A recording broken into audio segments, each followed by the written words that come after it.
Pagdating sa work, pagod, exhausted, pero may oras pa rin na gumala sa napakagandang view ng Romblon. Para kang nanonood ng live na cinema tuwing dumadaan ka dito sa long road ng Magnificat. Kaya naman siguro konti lang talaga yung nagkakaroon ng anxiety dito sa mga taga Romblon. Kasi naman tuwing hapon ay magkakaroon ka talaga ng time para makapagmuni-muni. Kaya naman pagsapit ng 4:40 ng hapon, ay nako, excited na talaga ako umuwi sa bahay. At siguradong mamamasyal na naman kami sa napakagandang bayan ng Romblon. Actually, nilalakad or gino-jogging lang namin itong mag-asawa kasama yung iba pang mga kababayan namin na nag-exercise. Pero ngayong hapon kasi medyo late na at ang gusto lang naman talaga namin gawin ay mag-sunset viewing. Kaya naman napagdesisyonan namin na mag-rides na lang muna. As you can see, marami talagang tumatambay dito kasi pag nakalubog na yung araw, ay nako, napakaganda sa feeling, napakapayapa. Kaya siguro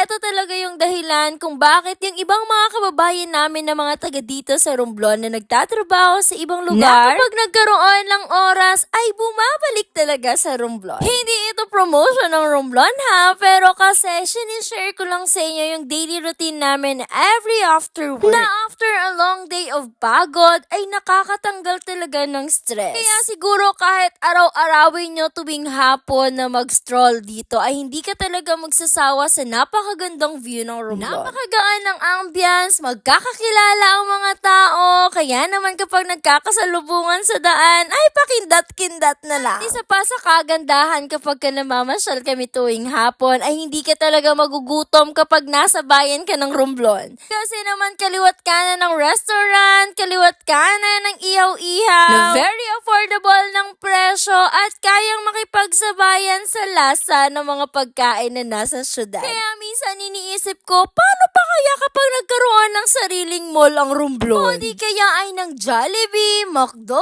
Inasal, ay nako, siguro napakaganda ng tingnan at napakasensado na ng Romblon. At alam kong hindi malabong mangyari yan, siguro mga 2 to 3 years, hintayin natin at sigurado hindi magpapahuli ang Romblon. Pero syempre kasi may kasama kaming bata kaya hindi kumpleto ang pasyal namin tuwing hapon kung hindi kami dadaan sa slidean. Or kilala sa tawag na Rizal Park. At ang kagandahan dito sa park ay katapat niya lang yung mismong simbahan ng Katoliko. Kaya naman asahan nyo na sobrang dami talaga ng tao ang pumupunta dito. So ayun na nga, habang nagbabantay kami kay Zoe na naglalaro ay napabili ako nitong ice candy at ayaw naman pala niyang kainin. Kaya naman napagdesisyonan na lang namin na i-share na lang sa ibang bata na naglalaro dito sa slide. Itong anak nga naman talaga naming to, kapag sinabing share ay isi-share niya talaga yan. Dahil lang lagi naming turo sa kanya, sharing is caring. So ayun na nga, nag-start na kami mag-share ng ice candy, saktong-sakto sa mainit na panahon. At sobrang nakakataba sa puso na makita mo yung anak mo na sa simpleng bagay ay marunong na siyang magbahagi sa iba. Hindi lang yung mga binigyan niya yung napasaya niya dito, kundi kami din ng mga magulang niya. Isang kasiyahan na makapagpalaki ng bata na may mabuting asal. So ayun lang at busy na kami maglibot dito,